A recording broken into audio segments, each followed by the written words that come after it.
தொல்காப்பியர்.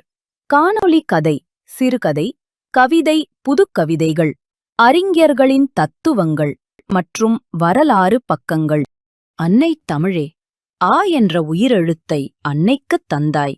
அதுவே முதல் எழுத்தாய் உயிர் தந்தாய். தமிழே, உன் முதல் எழுத்தை என் தந்தைக்குத் தந்தாய். என் உயிரே, உன் புகழை எப்படிப் பாடாமல் நான் இருக்க முடியும்? தொன்மையில் கருவறையில் பிறந்தவளே, வரலாற்றுக்குப் பிந்தியவளே, விரிந்த அண்டத்தின் விசித்திர மொழியே நீ.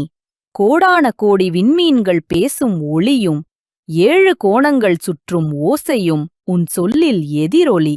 அலைக்கடல் சூழ்ந்த குமரி கண்டத்தின் மிச்சமே, உன் சங்கப் பலகை அமர்ந்து புலவர்கள் பாடிய பாவின் சுவடுகள் இன்னும் காயவில்லை. செடிகளில் விழும் உவமைகள் நெசவு. அழகில் வாழ்வின் ஆழம் காண்கிறோம். சிலம்பின் தாளமும் யாழின் இசையும் இன்னும் காற்றில் மிதக்கின்றன. அகம்புறம் தந்த என்னும் இலக்கிய பொருளே, மனித நேயத்தின் அடித்தளமே, கோடி சென்றாலும் என் இனத்தின் முகவரி நீ. கோடான கோடி சப்தங்கள் இவ்வுலகில் இருந்தாலும் என் செவியில் கேட்கும் முதல் ஓசையும் நீ.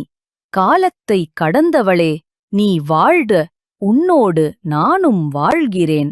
வாழ்க தமிழ், தமிழ் இனம் வாழ்க.